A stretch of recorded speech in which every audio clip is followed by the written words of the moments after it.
पहलगाम के ये जो आतंकवाद की घटना हुई है, पूरा हिंदुस्तान इस घटना को लेकर दुखी है। उनके परिवारों के साथ हम सबकी भावना है कि ईश्वर उनको इस दुख को सहन करने की शक्ति दे। आज इस संविधान बचाओ रैली में प्रदेश के कोने कोने से आए हुए मेरे समस्त बुजुर्गों, बुजुर्ग माताओं, भाई और बहनों, नौजवान साथियों, मैं आप सबके चरणों में प्रणाम कर रहा हूं, नमन कर रहा हूं। आज इस संविधान बचाओ रैली के मुख्य अतिथि के रूप में हमारे देश के राष्ट्रीय महामंत्री, जो युवाओं की आवाज है, जो किसानों की आवाज है, और राजस्थान के चुनाव में मैंने उनके प्रभाव को देखा है। माननीय सचिन पायलट जी का एक बार जोरदार तालियों के साथ हम अभिनंदन और स्वागत कर रहे हैं। बहुत सम्मानित हमारे प्रदेश के अध्यक्ष रण मेहरा जी, विपक्ष के नेता सम्मानित यशपाल आर्य जी, और मंच पर विराजमान तमाम हमारे माननीय सफल साहब, वरिष्ठ नेता हरीश रावत जी, और तमाम मंच पर विराजमान कांग्रेस के नेतागण। क्योंकि समय कम है, माननीय सचिन पायलट जी को बहुत अधिक कार्यक्रम में जाना है, दुष्यंत की पंक्तियों से अपनी बात को शुरू कर रहा हूं। हो गई है पीर पर्वत से पिघलनी चाहिए, अब इस हिमालय से कोई गंगा निकलनी चाहिए।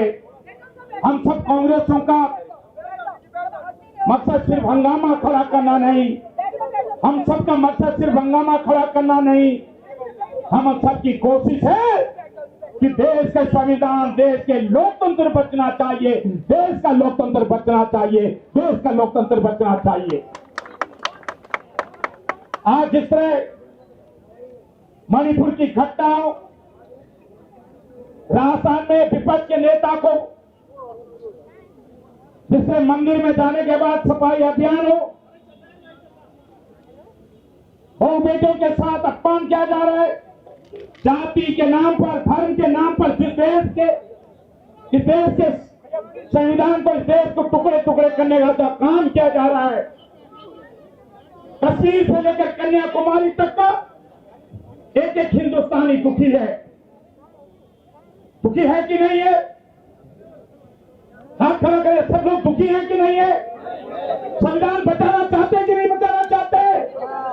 आज माने राहुल गांधी, प्रियंका गांधी, माने सोनिया गांधी, डॉक्टर माने खड़गे जी के नेतृत्व में हम सब कांग्रेस के एक कार्यकर्ता की जिम्मेदारी है, एक कांग्रेस के कार्यकर्ता की जिम्मेदारी है।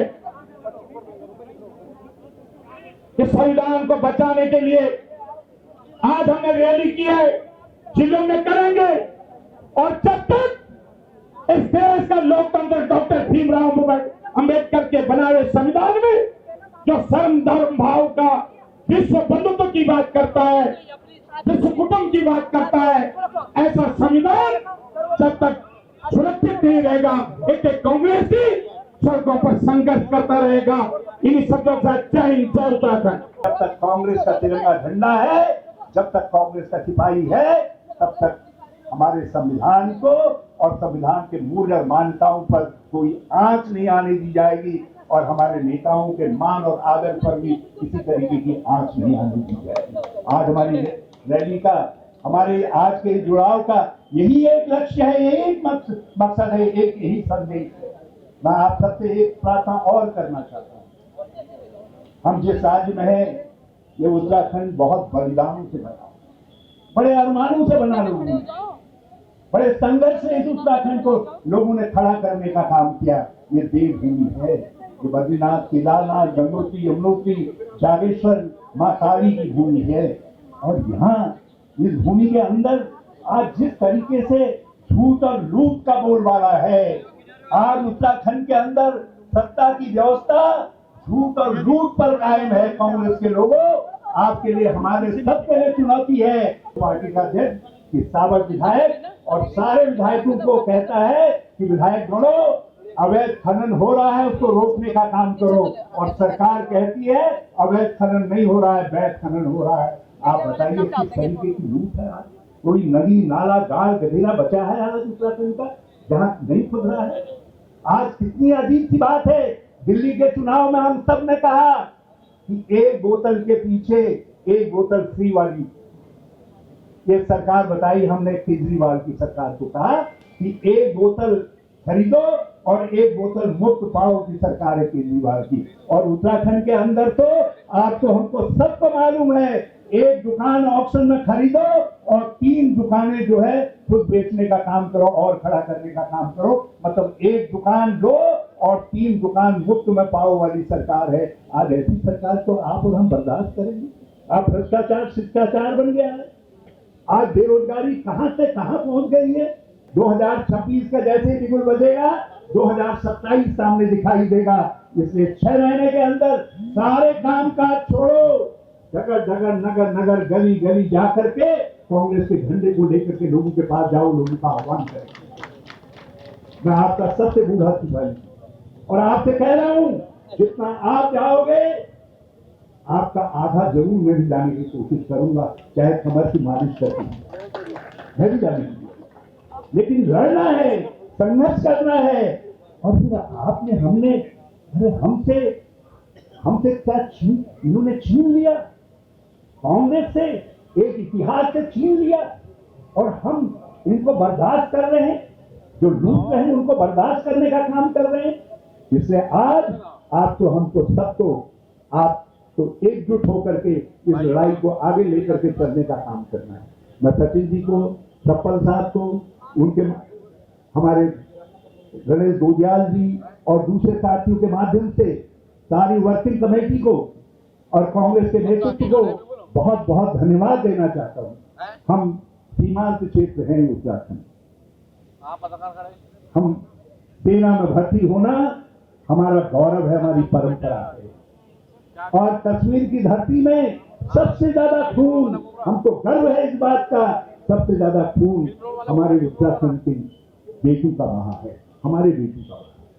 लेकिन उस कश्मीर के अंदर जिस तरीके से आतंकवाद आज भी सर उठा रहा है, मैं कांग्रेस वर्किंग कमेटी अपने नेतृत्व को धन्यवाद देना चाहता हूं कि उन्होंने देश की एकजुटता का आह्वान करते हुए ये कहा कि जो भी कदम उठाओ आतंकवाद के खात्मे के लिए, जो भी कदम उठाओ हमारी सीमाओं की सुदृढ़ता के लिए, रक्षा के लिए, और पाकिस्तान जैसे आतंकी पश्चाताता को दंड देने के लिए कांग्रेस आपके साथ है, विपक्ष आपके साथ है। और कांग्रेस ने राष्ट्रीय एकजुटता को बनाने का काम किया। मैं चाहता हूं एक बार आप सब ताली बजा करके हमारे राष्ट्रीय नेतृत्व को इसके लिए धन्यवाद दें, इसके लिए धन्यवाद दें। मैं राजेश पायलट जी, नहीं सचिन पायलट जी, आपको इस बात के लिए धन्यवाद देना चाहता, मैं आपको एक काम सौंपना चाहता हूं। आप बराए मेहरबानी हमारे नेतृत्व को इस बात के लिए भी सारे उत्तराखंड के जनता की तरफ से, उत्तराखंड के कांग्रेस जनों की तरफ से इस बात के लिए धन्यवाद दे दीजिएगा कि उन्होंने ये फैसला किया है, ये कहा है कि आप संसद का विशेष सत्र बुलाओ और उसमें राष्ट्रीय एकजुटता को जाहिर करो और सारी दुनिया को बताओ कि आतंकवाद के खिलाफ हम सब एक है, सारा भारत एक है। और आज वो सारा कुहासा, जिसको सारा ये धुंध जो भारतीय जनता पार्टी फैला रही थी, आज वो बिल्कुल साफ हो गई है। उसके लिए मैं राष्ट्रीय नेतृत्व का बहुत आभार व्यक्त करना चाहता हूं। आप सब दूर दूर से आए, आप सबका बहुत बहुत धन्यवाद। आप दुगने जोश के साथ अपने गांवों को लौटेंगे, अपने अपने घरों को लौटेंगे, अपने अपने इलाकों को लौटेंगे, उसके लिए उसका मुझे पूरा भरोसा है। और इन्हीं शब्दों के साथ मैं फिर से सचिन जी का और सप्पल साहब का बहुत बहुत स्वागत करता हूं। जय हिंद, जय भारत, जय उत्तराखंड, जय कांग्रेस। आज आपके किसान खतरे में है। अंकिता भंडारी से जो बात शुरू हुई थी, हरिद्वार के हमारी 14 साल की बच्ची का बलात्कार और उसकी हत्या, श्रीनगर में ममता जोशी बहुगुणा की गुमशुदगी, उत्तरकाशी की 4 SST बहनों का बलात्कार, आरोपी कौन? बीजेपी के फुल के तारिया, हरिद्वार में ओबीसी सेल का सदस्य, दो इनके मंडल अध्यक्ष चंपावत और सल्ट के महिला अपराध में जमानत में बाहर है, दुख संघ चेयरमैन खुद जमानत में बाहर है। भर्ती घोटाले होते हैं, 80 भर्ती घोटाले में हाकम संघ बीजेपी का जिला पंचायत सदस्य और पटवारी पेपर लीक होता है। बाबा भीमराव अंबेडकर ने हमको अधिकार दिए और हमारे को कर्तव्य भी बताए। उन अधिकारों को बचाने के लिए, अपने कर्तव्यों को बचाने के लिए हम सबको अब अलग जगाने की जरूरत है। एक अलग तरीके की लड़ाई शुरू हो रही है। इससे पहले मैं अपनी बात को रखूं, मैं अपनी तरफ से और मंचासीन सभी नेताओं की तरफ से और आप सबकी तरफ से जम्मू कश्मीर में पहलगाम में जो हमारे निर्दोष साथियों को आतंकियों ने जिनकी निर्मम हत्या करी, मैं सबसे पहले उनको श्रद्धांजलि देना चाहता हूं, अपने श्रद्धासुमन अर्पित करना चाहता हूं और इस संकल्प के साथ उन निहत्थे लोगों की जो मौत हुई है, जो लोग, जो संगठन, जो संस्था, जो ताकत उसके पीछे थी, उनको जवाब देना पड़ेगा। 140 करोड़ भारतवासी इसके लिए संकल्पबद्ध है और जैसा रावत साहब बोल रहे थे, हमारे दल ने, हमारी पार्टी ने, हमारे नेताओं ने, खड़गे साहब और राहुल गांधी जी ने कांग्रेस पार्टी का जो अपना पक्ष रखा है, हम सब उसके साथ खड़े हैं। मैं आप लोगों को याद दिलाना चाहता हूं, देश की संसद पर एक बार आक्रमण किया था आतंकियों ने, पाकिस्तान समर्थित आतंकियों ने। उस समय देश के प्रधानमंत्री वाजपेयी साहब थे, लोकसभा में नेता प्रतिपक्ष सोनिया गांधी जी थी। 13 दिसंबर को संसद पे जो कायराना आक्रमण किया था, काफी लोग शहीद हुए थे। उस समय नेता प्रतिपक्ष परम श्रद्धेय सोनिया गांधी जी ने सदन के पटल पर खड़ा होकर कहा था कि वाजपेयी जी, आप देश के प्रधानमंत्री हो, भाजपा के नेता हो, मैं कांग्रेस के अध्यक्ष हूं, हमारे वैचारिक मतभेद हैं, हम आपस में चुनाव लड़ते हैं, हारते जीतते हैं, लेकिन इस समय हमारी प्रभुता पर, हमारे देश पर, हमारी अस्मिता पर, हमारे लोकतंत्र के मंदिर पर आक्रमण हुआ है। पूरा देश, पूरा विपक्ष आपके साथ खड़ा है, आप जो चाहे कदम उठाएं, हम आपका समर्थन करेंगे। उस भावना के साथ कांग्रेस पार्टी ने अपनी जिम्मेदारी निभाई है। आज फिर वो मौका आया है, हम सबको एकत्रित होना है। लेकिन आज इस सभा का आयोजन जो कांग्रेस पार्टी ने किया है, मैं धन्यवाद देना चाहता हूं प्रदेश कांग्रेस के अध्यक्ष को।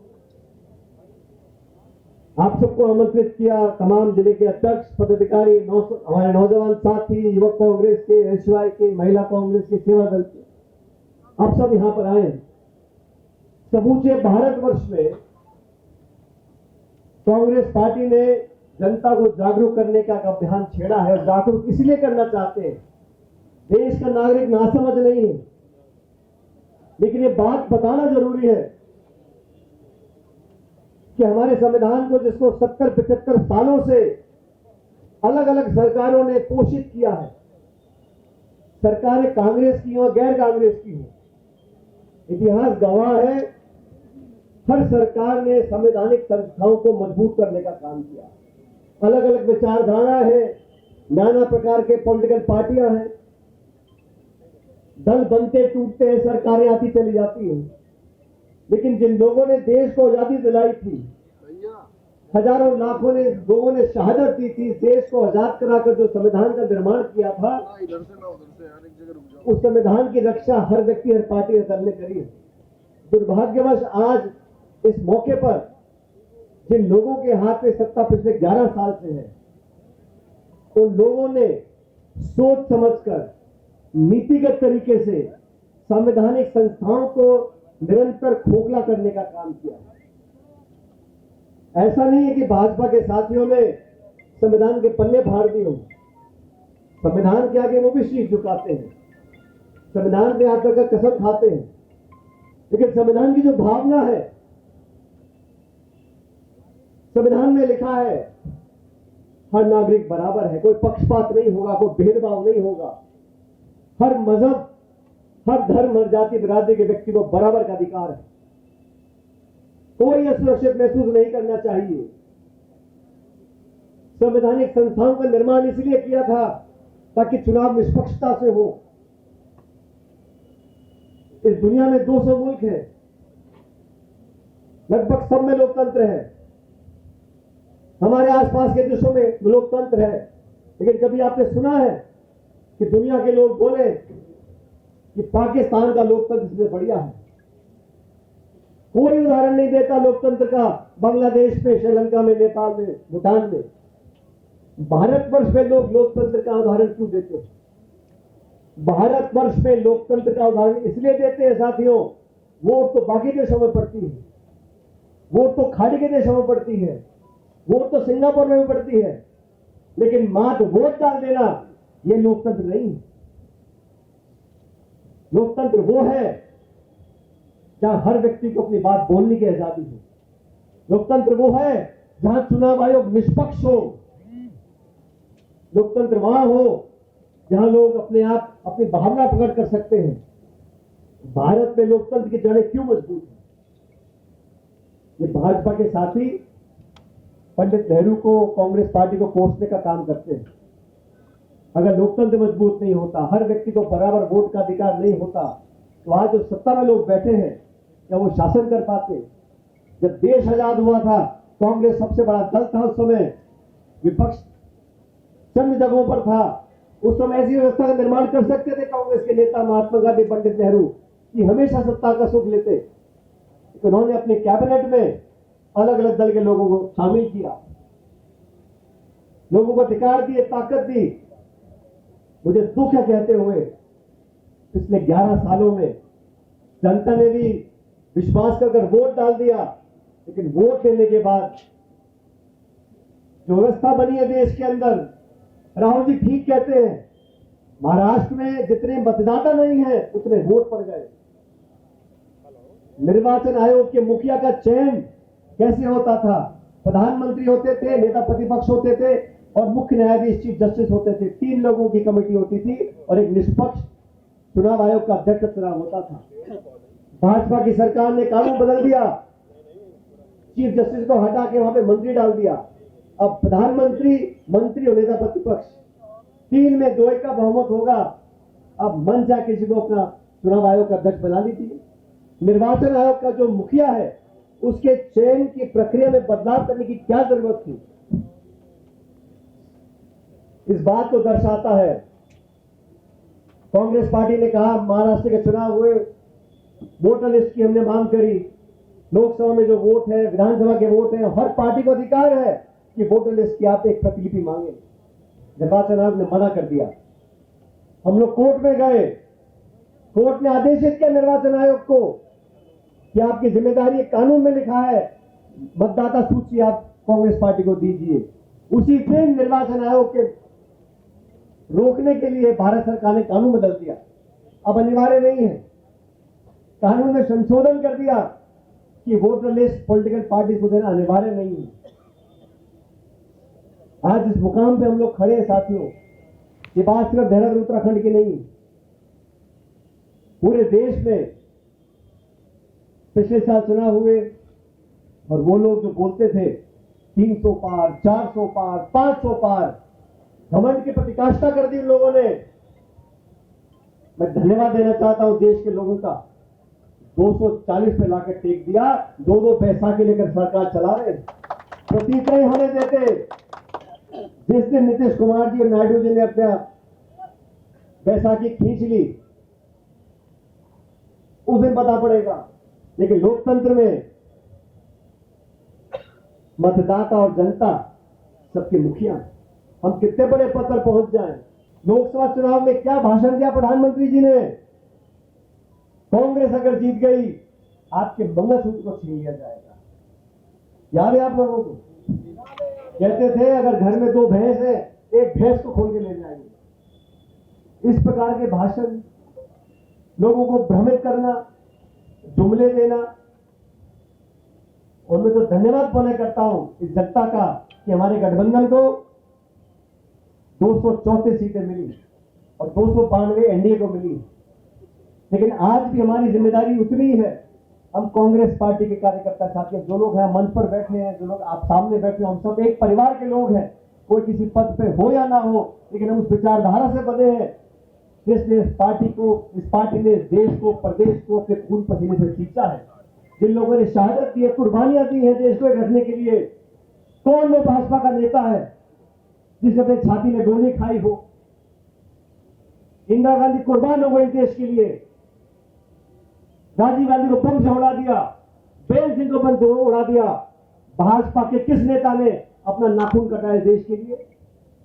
शासन करने के लिए, भाषण देने के लिए, इश्तिहार छापने के लिए, पोस्टर छपाने के लिए ये सब राज कर रहे हैं। लेकिन समर्पित भाव से देश की आजादी से लेकर आज तक भाजपा के किस साथी ने अपना योगदान किया है? मैं आपसे आह्वान करने आया हूं। 3.5 साल पहले हम लोगों ने चुनाव यहां पर लड़ा। हम सब उम्मीद करते थे क्या सरकार कांग्रेस पार्टी की बनेगी। ऐसा हुआ नहीं और दुर्भाग्यवश उसकी कीमत जनता को चुकानी पड़ रही है। आज पूरे देश में महिला उत्पीड़न में, दलितों पर आक्रमण पर उत्तराखंड का नाम बढ़ता चला जा रहा है। यहां की सरकार ने रेती का खनन हो, बजरी के ठेके हो, हर जगह खुली लूट मचा रखी। उस समय आ गया, हम सबको एकत्रित होना पड़ेगा। छोटी मोटी टोकाटाकी चलती रहती है, लेकिन प्रदेश की जनता के लिए, जनता के भविष्य के लिए, देश में संविधान को प्रमुख रखने के लिए, उसकी विचारधारा को समृद्ध रखने के लिए हम लोगों को मेहनत करनी पड़ेगी। आज पूरे देश में राहुल गांधी ने यात्रा करी है। कन्याकुमारी से कश्मीर तक लाखों करोड़ों लोगों से मिले हैं, प्यार का पैगाम दिया, संदेश दिया है, लोगों को जोड़ने का काम किया है। आज हमारा दायित्व बनता है हम जनता तक जाएं। सोनिया गांधी जी हो, राहुल गांधी जी हो या प्रियंका गांधी जी हो, पिछले 35 साल से कोई गांधी परिवार का व्यक्ति आज तक सत्ता में तो नहीं देखा मैंने, ना प्रधानमंत्री, ना मुख्यमंत्री, ना मंत्री। उस परिवार को झूठे केस में फंसाकर आप लोगों का ध्यान बांटना चाहते हैं। भारत न्यूज़ लाइव से जुड़ने के लिए इसे लाइक, सब्सक्राइब और बेल आइकन दबाएं।